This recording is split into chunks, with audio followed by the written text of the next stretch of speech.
اعوذ باللہ من الشیطان الرجیم بسم اللہ الرحمن الرحیم واللاتی یأتین الفاحشة من نسائکم فاستشہدوا علیہن اربعة منکم فإن شہدوا فأمسکوہن فی البیوت حتی یتوفاہن الموت او یجعل اللہ لہن سبیلا واللذان يأتيانها منكم فآذوهما فإن تابا وأصلحا فأعرضوا عنهما إن الله كان توابا رحيما۔ اور تمہاری عورتوں میں سے جو بدکاری یعنی زنا کا کام کریں تو تم ان عورتوں کے خلاف اپنوں میں سے 4 مردوں کو گواہ بنا لو، یعنی اچھے مسلمان آزاد عاقل بالغ مرد 4 مردوں کو گواہ بنا لو۔ پھر اگر وہ چاروں زنا کی گواہی دے دیں تو تم ان زنا والی عورتوں کو گھروں میں اس وقت تک روکے رکھو کہ موت ان کو اٹھا کر لے جاوے یا اللہ تعالی ان کے لیے کوئی راستہ مقرر فرما دیوے۔ یہ اللہ نے وعدہ کیا ہے کہ کوئی راستہ مقرر فرما دے، اور یہ وعدہ پورا کر دیا گیا۔ حدیث میں آیا ہے کہ شادی شدہ زنا کرے تو اس کو پتھر مار کر ہلاک کر دیا جائے، اور قرآن کریم کی دوسری آیت میں ہے کہ جس نے شادی نہیں کی اور زنا کیا اس کو 100 کوڑے مارے جائیں۔ اور آگے دیکھیے، تم میں سے جو 2 مرد بدکاری کا کام کریں تو تم ان دونوں کو ایذا دو، تکلیف دو۔ پھر اگر وہ دونوں توبہ کر لیویں اور اپنی اصلاح کر لیویں تو ان کا خیال چھوڑ دو، یعنی ان کے پیچھے پڑنا چھوڑ دو، ان کا خیال ہی چھوڑ دو، ان کے پیچھے مت پڑو۔ یقینی بات ہے کہ اللہ تعالیٰ بڑے توبہ کو قبول کرنے والے اور بہت ہی مہربان ہیں۔ انما التوبۃ علی اللہ للذین یعملون السوء بجہالۃ ثم یتوبون من قریب فَأُولَئِكَ يَتُوبُ اللَّهُ عَلَيْهِمْ وَكَانَ اللَّهُ عَلِيمًا حَكِيمًا وَلَيْسَتِ التَّوْبَةُ لِلَّذِينَ يَعْمَلُونَ السَّيِّئَاتِ حَتَّى إِذَا حَضَرَ أَحَدَهُمُ الْمَوْتُ قَالَ إِنِّي تُبْتُ الْآنَ وَلَا الَّذِينَ يَمُوتُونَ وَهُمْ كُفَّارٌ أُولَئِكَ أَعْتَدْنَا لَهُمْ عَذَابًا أَلِيمًا۔ اللہ تعالیٰ ان لوگوں کی توبہ ضرور قبول فرماتے ہیں جو لوگ نادانی سے کوئی برائی کر ڈالتے ہیں، پھر قریب ہی کے وقت میں توبہ کر لیتے ہیں تو اللہ تعالیٰ ایسے لوگوں کی توبہ قبول فرما لیتے ہیں، اور اللہ بڑے جاننے والے ہیں، بڑی حکمت والے ہیں۔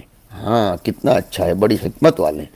موت سے پہلے غیب کی دنیا اور فرشتے نظر آنے لگے، اس سے پہلے جو توبہ اخلاص کے ساتھ ہوتی ہے وہ قبول ہو جاتی ہے، یعنی دنیاوی زندگی کے آخری وقت تک توبہ کا دروازہ کھلا ہوا ہے۔ ایسے ایمان کا تقاضا ہے، گناہ ہو جائے تو قریب ہی میں توبہ کر لیں، تاخیر نہ کریں۔ آگے اللہ فرماتے، اور ایسے لوگوں کی توبہ قبول نہیں ہوتی جو گناہ کرتے رہتے ہیں یہاں تک کہ جب ان میں سے کسی کے پاس موت کا وقت آ جاتا ہے، موت آ کر کھڑی ہو جاتی ہے، غیب کی دنیا کی چیزیں جیسے فرشتوں کا آنا جانا نظر آنے لگتا ہے، ایسے وقت میں جو توبہ کی جاتی ہے تو وہ قبول نہیں ہوتی۔ تب وہ کہتا ہے کہ اب میں توبہ کرتا ہوں، تو ایسے لوگوں کی توبہ قبول نہیں ہوتی، اور نہ ان لوگوں کی توبہ قبول ہوتی ہے جو کفر ہی کی حالت میں مر جاتے ہیں۔ ایسے ہی لوگوں کے لیے ہم نے دکھ دینے والا عذاب تیار کر رکھا ہے۔ صدق اللہ العظیم۔ طلبہ عزیز و سامعین، ان آیات کریمہ میں سب سے پہلے تو ہم شروع کی آیات دیکھتے ہیں جس میں حق تعالی شانہ فرماتے ہیں کہ واللاتی یأتین الفاحشۃ من نسائکم، تمہاری عورتوں میں سے جو فاحشہ کا ارتکاب کرتی ہیں تم ان کے خلاف 4 گواہ طلب کرو۔ فاحشہ سے مراد مصنف نے نکالا ہے الفاحشۃ میں الف لام معہود کے لیے ہے، اور یہاں زنا مراد ہے۔ وَلَا تَقْرَبُوا الزِّنَا، انہو کان فاحشہ، وہ بہت قبیح ہے اور شناعت والا گناہ ہے۔ تو اس کے بارے میں کہا گیا کہ اگر عورتوں میں سے عورتیں زنا کا ارتکاب کرتی ہیں تو 4 گواہ ان کے خلاف طلب کر لو، ای من رجال المسلمین اربعتم منکم، منکم کم کی ضمیر کا مرجع یا ایھا الذین آمنو ہے، اس لیے کہا کہ من رجال المسلمین، اور رجال کے لفظ سے بالغ، عاقل اور آزاد یہ سب نکل رہا ہے۔ پردہ پوشی اور سنگینی کے پیش نظر 4 گواہ کہے گئے ہیں۔ اس طرح یہ بھی تو بات ہے کہ زنا 2 لوگوں سے متعلق امر ہے، زانی اور زانیہ، تو 2 سے متعلق ہے، ہر ایک کے 2 گواہ، لہذا 4 گواہ ہو گئے، یہ فرما رہے ہیں۔ فَإِن شَهِدُوا عَلَيْهِنَّ بِهَا، اگر وہ 4 گواہ ان عورتوں کے زنا کی گواہی دے دیں تو فَأَمْسِكُوهُنَّ أَيْ احْبِسُوهُنَّ فِي الْبُيُوتِ، ان کو گھروں میں روک لو، یعنی وَامْنَعُوهُنَّ مِنْ مُخَالَطَةِ النَّاسِ، ان کو لوگوں کے ساتھ میل جول کرنے سے، اختلاط کرنے سے بچا لو، تاکہ ان کے زنا کے جراثیم، ان کے فاحشہ کے یہ سنگین کیڑے لوگوں میں پیوست نہ ہوں، لوگوں تک منتقل نہ ہوں، ان کو گھروں میں بند کر دو۔ کب تک بند کر دو؟ حتی یتوفاہن الموت، جب تک کہ وہ مر جائیں، موت ان کو پکڑ لے۔ موت پکڑ لے یعنی ای ملائکۃ الموت، ملائکہ موت پکڑ لے، اس لیے کہ توفی موت کا نام ہے، تو اب اس کا مطلب تو یہ ہو جائے گا حتی یمیتہن الموت، یہاں تک کہ موت ان کو مارے۔ اس لیے کہا کہ یتوفا کی نسبت موت کی طرف کرنا، یعنی ملائکۃ الموت۔ او الی ان یجعل اللہ لہن سبیلا، ان کو گھروں میں بند کر دو جب تک کہ ان کی موت آ جائے، یا تو پھر اللہ تعالیٰ ان کے لیے آگے کوئی راستہ مقرر فرمائیں گے، طریقاً الی الخروج منہا، کہ اس سے نکلنے کا کوئی راستہ اللہ نازل فرمائیں گے۔ مصنف سے خود سنو کیا کہہ رہے ہیں۔ امیرو بذالک اول الاسلام، شروع اسلام میں صحابہ کرام کو یہی حکم دیا گیا تھا کہ زنا کرنے والی عورتوں کا زنا اگر ثابت ہو جائے تو ان کو گھروں میں بند کر دو اور ان کو باہر ہی مت نکلنے دو۔ ثم جعل لہن سبیلا، پھر اللہ تعالیٰ نے اپنے وعدے کے مطابق ایک نیا حکم نازل فرمایا، کس طور پر؟ کہ بجلد البکری مئتن وتغریبها عاما ورجم المحصنتی، کہ اگر باقرہ غیر شادی شدہ ہے تو اس کو 100 کوڑے مارنا اور 1 سال تک جلا وطن کر دینا۔ یہ شوافی کے نزدیک اتنا ہے کہ 1 سال جلا وطن، اور اگر شادی شدہ ہے تو اس کو رجم کر دینا۔ وفی الحدیث، حدیث شریف میں آیا، لما بین الحد، جب یہ حد آ گئی سورہ نور والی، قال صلی اللہ علیہ وسلم خذوا عنی خذوا عنی، سن لو سن لو، قد جعل اللہ لہن سبیلا، رواہ مسلم رحمہ اللہ تعالی۔ طلبہ عزیز، اگر اس آیت میں الفاحشۃ کی تفسیر زنا سے کی جائے تو پھر یہ آیت منسوخ ہے سورہ نور کی آیت الجلد سے، اس لیے کہ اس آیت کا حکم تو یہ ہے کہ ایسی عورتوں کو گھروں میں موت تک بند کر دو، لیکن اللہ نے اشارہ کیا ہے کہ یجعل اللہ لہن سبیلا، اور واقعتاً سورہ نور میں آیت اتر گئی کہ زنا کرنے والی عورت، مرد شادی شدہ ہوں تو رجم کرو، نہیں تو ان کو 100 کوڑے لگاؤ۔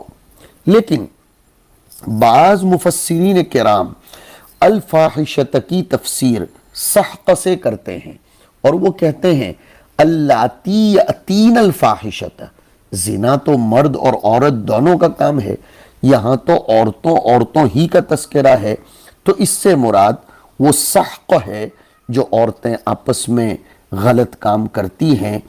تو اس صورت میں پھر یہ حکم محکم رہے گا، اور اس سزا کو از قبیل تعزیر مانا جائے گا کہ سحق اگر ہوا ہو، آپس میں عورتیں ہی یہ غلط کام کرتی ہوں جیسے کہ مرد لواطت کرتے ہیں، تو پھر یہ حکم ابھی بھی باقی ہے یہ سمجھا جائے گا۔ بہرحال اس آیت کے باب میں بعض لوگ یہ کہتے ہیں کہ یہ آیت الحد جو سورہ نور میں ہے اس سے منسوخ ہو گئی، لیکن علامہ خطابی فرماتے ہیں کہ یہ منسوخ نہیں ہے، بلکہ فَأَمْسِكُوهُنَّ فِي الْبُيُوتِ یہ دلالت کرتا ہے کہ ان کا امساک فی البیوت ایک غایت تک ممتد ہے۔ کون سی غایت تک؟ کہ ان یجعل اللہ لہن سبیلا، وہ سبیلا مجمل تھا۔ حضور نے جب خذو عنی کر کے وہ سزا بیان کر دی کہ رجم کرو یا جلد کرو، تو اب وہ حدیث اس آیت کے لیے بیان ہو گئی، نہ کہ نسخ ہو گئی۔ یہ بھی ایک تقریر ہے جو آپ کے سامنے ذکر کی جا چکی۔ تو ایک بات تو یہ ہوئی، آگے بڑھتے ہیں۔ واللذانی اور واللذانی بتخفیف النون وتشدیدہا، یأتیانہا میں ہا کی ضمیر کا مرجع یہ الزنا ہے، اور وہاں الفاحشت ہے۔ جی ہاں، یأتیانہا ای یأتیان الفاحشت، اور وہاں فاحشہ کی دو تفسیریں سنی آپ نے، یا تو زنا یا سحق، تو یہاں پر بھی دو تفسیریں ہوں گی، الزنا او اللواطت۔ ہاں تو اللذانی مذکر تثنیہ کی ضمیر ہے، تو دو مرد اگر فاحشہ کا ارتکاب کرتے ہیں، یعنی زنا کا یا لواطت کا، منکم ای من الرجال مردوں میں سے، فآذوہما تو تم ان کو تکلیف پہنچاؤ، ان کو سزا دو۔ کیسی سزا؟ بالسب والضرب بالنعال، جوتے مارو، ان کو برا بھلا کہو، زجر و توبیخ کرو۔ فَإِن تَابَا مِنْهَا اگر وہ اس فاحشہ سے یعنی زنا یا لواطت سے رجوع کر لیں، ہاں وَأَصْلَحَا اس کا مفعول بہ العمل، اور اپنے عمل کی اصلاح کر لیں، باز آ جائیں، فَأَعْرِضُوا عَنْهُمَا تو ان کو چھوڑ دو، وَلَا تُؤْذُوهُمَا ان کو بول بول کر زجر اور عار مت دلاؤ۔ ان اللہ کان توابا لیکن توابا ہر ایک کے لیے نہیں، علی من تاب جو توبہ کرتا ہے اس کی توبہ اللہ قبول کرتے ہیں، رحیما بہ۔ طلبہ ذرا توجہ سے سنیں گے، واللذانی یأتیانہا تو اگر زنا مراد ہے تو پھر اللذانی یہ دو مردوں کے اس فعل بد کو تو زنا نہیں بولا جاتا، یہاں تو مذکر کی ضمیر ہے، تو کہا جائے گا کہ اللذانی کو مذکر لایا گیا ہے تغلیباً، اور اگر لواطت مراد ہے تو اپنی جگہ برابر ہے، اس لیے کہ وہ تو دو مردوں ہی کا فعل ہے، اور قرآن نے لواطت پر بھی تو فاحشہ کا اطلاق کیا ہے، جیسے زنا پر کیا، وَلَا تَقْرَبُوا الزِّنَا إِنَّهُ كَانَ فَاحِشًا، اور لواطت پر کیا کہ وَلُوطًا إِذْ قَالَ لِقَوْمِهِ أَتَأْتُونَ الْفَاحِشَةَ، دونوں پر ہوا تو دونوں مراد لیا جا سکتا ہے۔ اگر آپ اس سے زنا مراد لیتے ہو تو پھر یہ آیت منسوخ ہو جائے گی، اس لیے کہ اس آیت میں تو آیا فَآذُوهُمَا بِالسَّبِّ وَالضَّرْبِ بِالنِّعَالِ، تو سورہ نور میں تو اس کی مستقل حد آ گئی کہ شادی شدہ ہے تو رجم کرو، ورنہ جلد اور سنگساری کرو۔ تو اس آیت کو منسوخ مانا جائے گا اگر یأتیانہا میں ہا کی ضمیر کا مرجع فاحشہ کو مان کر زنا مراد لیا جائے تو، اور اگر لواطت مراد لیا جائے تو بھی امام شافعی رحمۃ اللہ علیہ کے یہاں یہ منسوخ ہے۔ تو پھر اب سزا کیا ہوگی لواطت کی؟ اگر یہ چلو زنا کی سزا فآذوہما تو منسوخ ہو گئی سورہ نور کی سزا کے ذریعے، لیکن لواطت کی جو سزا آپ نے فآذوہما طے کی تھی اس کو بھی منسوخ کر رہے ہو، تو اب اس کی سزا کیا ہوگی؟ تو اس کا جواب یہ ہے کہ مفعول بہ کو رجم نہیں کیا جائے گا اگرچہ وہ شادی شدہ ہو لواطت میں، بلکہ اس کو کوڑے لگا کر 1 سال کے لیے جلا وطن کر دیا جائے گا۔ امام مالک اور امام احمد کے یہاں سزا یہ ہے کہ فاعل و مفعول دونوں کو چاہے شادی شدہ ہوں یا نہ ہوں رجم کر کے ختم کر دیا جائے گا۔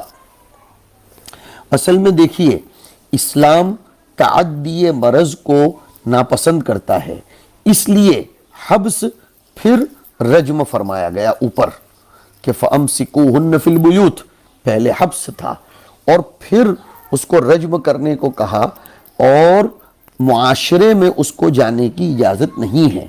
اور بے نکاح اگر زنا کرتے ہیں غیر شادی شدہ تو ان کو رجم اس لیے نہیں کیا جاتا کہ اس سے تو پھر قطع نسل لازم آئے گا، اس لیے بھی۔ دوسری بات یہاں ذرا فرق دیکھو کہ اگر عورتیں سحق کرتی ہیں یا زنا کرتی تھیں تو ان کو گھروں میں پیک کرنے کو کہا گیا کہ فَأَمْسِكُوهُنَّ فِي الْبُيُوتِ، اور مردوں کے باب میں فَآذُوهُمَا آیا۔ دونوں کی سزاؤں کی نوعیت میں فرق ہے، اس لیے کہ عورت زنا میں تبھی مبتلا ہوتی ہے جبکہ وہ گھر سے باہر نکلتی ہے، تو اس کو اس اعتبار سے علاج کیا گیا کہ اس کو گھر میں بند کر دو تاکہ اس معصیت کا مادہ ہی منقطع ہو جائے۔ جہاں تک مرد کا معاملہ ہے، اگر اس کو گھر میں بند کر دیں گے تو پھر وہ کسب معاش کے لیے کیا کرے گا؟ اس کی معاش کا مسئلہ کھٹائی میں پڑے گا۔ وہ اپنی روزندہ ضرورتوں کو کمانے کے لیے اس کو جو جانا پڑتا ہے تو اس میں تو وہ سماج کے لیے بوجھ بن جائے گا۔ اس لیے اس کو کہا گیا کہ تو باہر تو نکل، لیکن فَآذُوهُمَا کہا گیا۔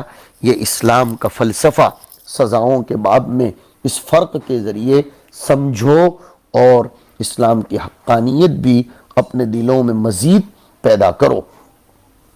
مصنف کی عبارت دیکھیے، وَهَذَا مَنْسُوخٌ بِالْحَدِّ إِنْ أُرِيدَ بِهِ الزِّنَا، وقف کر دو اس پر کہ یہ جو ہے فَآذُوهُمَا یہ منسوخ ہو گیا سورہ نور میں وارد حد کی آیت سے اگر اس سے زنا مراد لیا جائے تو۔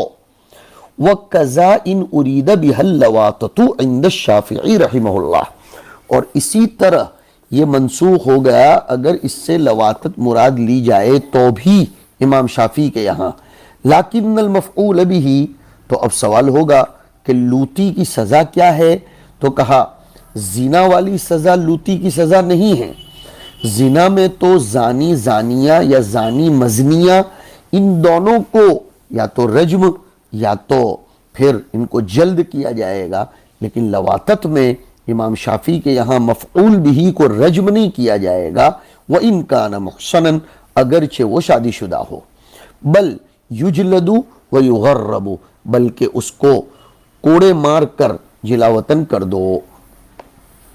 وَإِرَادَةُ اللَّوَاطَةِ أَظْهَرُ بِدَلِيلِ تَثْنِيَةِ الضَّمِيرِ، اور اس آیت کریمہ سے لواطت مراد لینا زیادہ ظاہر ہے اس لیے کہ مذکر کی ضمیر آئی ہے، واللذانی، اور مذکر دو مل کر جو عمل کرتے ہیں اس کو لواطت کہا جاتا ہے، نہ کہ اس کو زنا کہا جاتا ہے۔ یہ مصنف کی رائے ہے۔ والاول قال، اور قائل اول یعنی جو فاحشہ سے مراد زنا لیتا ہے وہ یوں کہتے ہیں کہ اراد الزانی والزانیہ، کہ یہاں یاتیانہا میں مراد زانی اور زانیہ ہے، واللزانی سے مراد لوطی نہیں بلکہ زانی مرد اور زانیہ عورت ہے۔ لیکن مصنف اس رائے کو رد کر دینا چاہتے ہیں۔ مصنف کے یہاں اس سے لواطت مراد لینا ہی اظہر ہے اور زانی اور زانیہ مراد لینا نہیں چاہتے، اس لیے کہتے ہیں وَيَرُدُّهُ تَبْيِينُهُمَا بِمِنْ الْمُتَّصِلَةِ بِضَمِيرِ الرِّجَالِ، کہ اس قول کی تردید ہو جاتی ہے۔ کس قول کی؟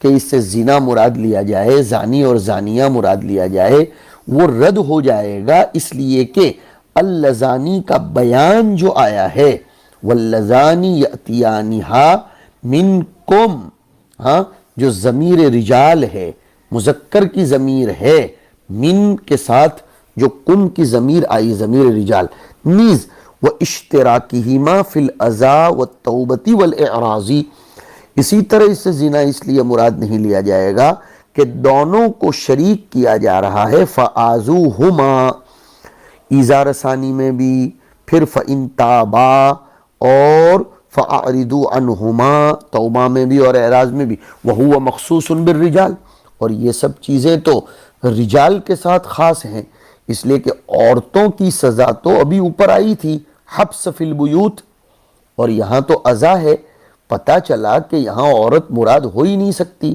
اور زنا اگر مراد لیں گے تو عورت ماننا پڑے گا، تو عورت کی سزا تو اوپر امساک اور حبس فی البیوت آ گئی، اور یہاں تو سزا عزوہما ہے۔